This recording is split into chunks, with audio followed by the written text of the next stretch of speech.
Tonight, we dive into one of the most shocking political assassinations in modern American history.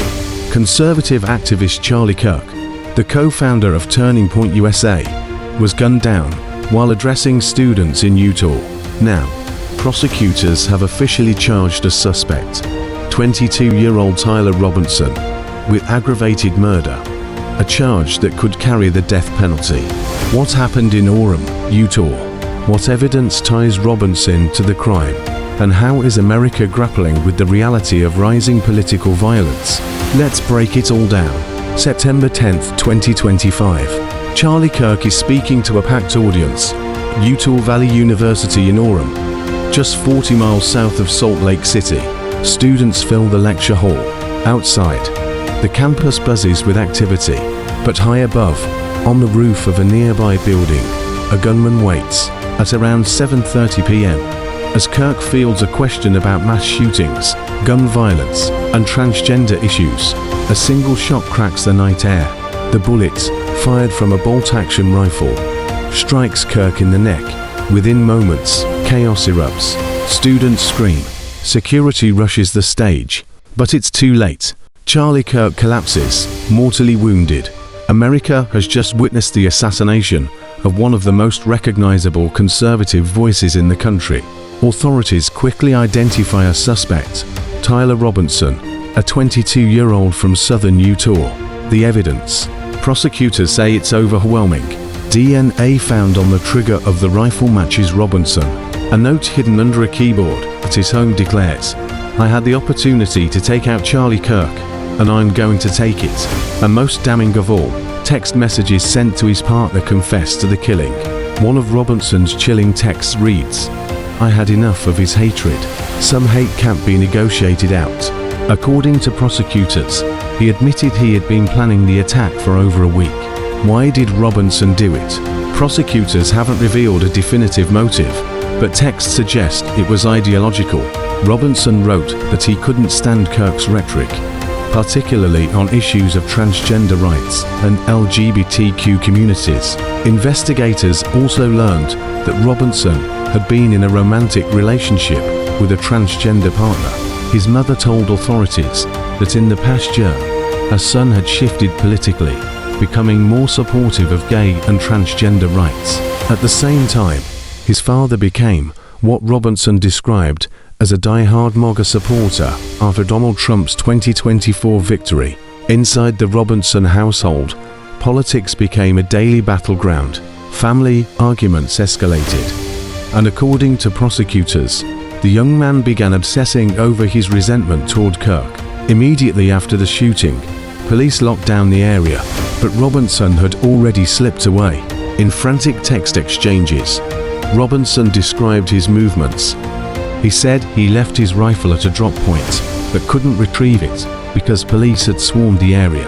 He worried about losing the weapon, which he admitted belonged to his grandfather, and he confided to his partner, "To be honest, I had hoped to keep this secret till I died of old age. I am sorry to involve you." Prosecutors say Robinson discarded both the rifle and his clothing. Then, he urged his partner to delete their messages and to remain silent if questioned. But the cover-up failed. Authorities found the rifle, matched his DNA, and confirmed the confession. Days later, Robinson's parents recognized their son when police released a photo of the suspect. When confronted, Robinson broke down, saying he wanted to take his own life. His family persuaded him to meet with a retired sheriff's deputy, a family friend, who convinced him to surrender. On September 12th, Robinson was arrested near St. George, about 240 miles from where the assassination took place.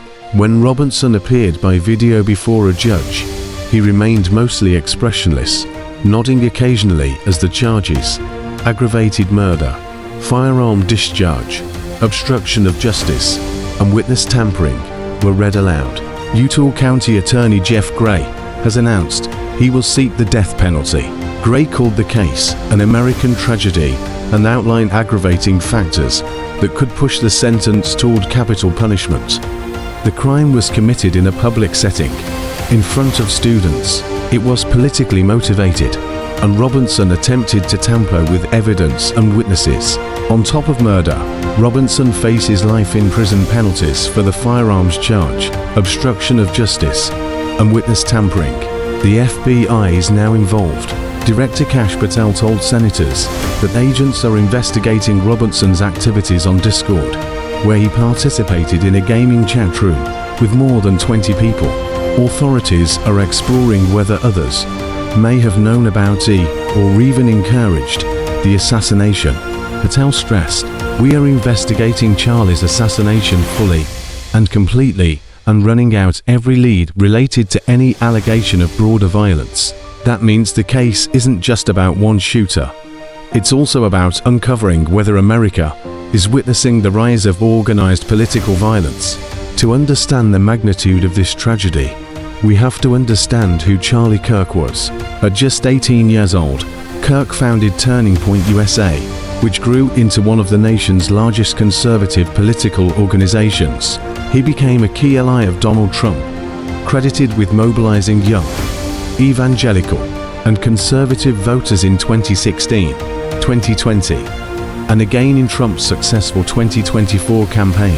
For supporters, Kirk was a fearless voice standing up against liberal ideology on college campuses.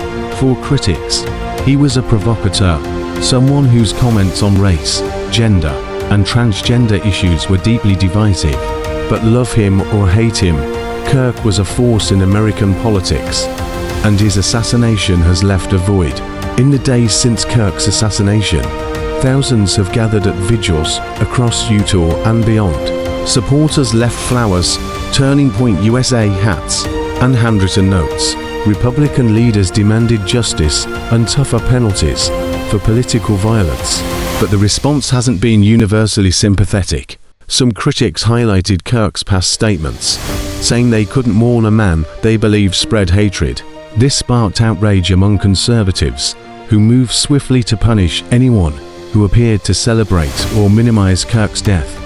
From public employees to private workers, some have faced termination for their comments online. The assassination has not only taken a life, but it has deepened America's culture war, raising urgent questions about whether civility is still possible. Tyler Robinson now sits in a Utah jail cell. Ahead lies a long legal battle, one that could end with the death penalty. But beyond the courtroom, this case forces America to confront hard truths. What role does rhetoric play in fueling violence? Are universities and public spaces prepared for politically motivated attacks? And how can a nation this divided find its way back to dialogue instead of bloodshed? For now, one thing is clear.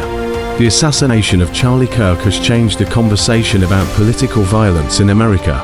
This has been a look inside the investigation, the evidence, and the fallout from the assassination of Charlie Kirk. Do you think Robinson will face the death penalty? And what does this tragedy say about America's political climate? Let us know your thoughts in the comments below. Thanks for watching. If you enjoyed this breakdown and want to stay updated on the stories shaping our world, make sure to hit that subscribe button to join us here on Dynamic Trends. And don't forget to check the link in the description, where we've put together 10 Amazon products just for you. Go take a look. Thanks for watching. Stay safe, stay informed.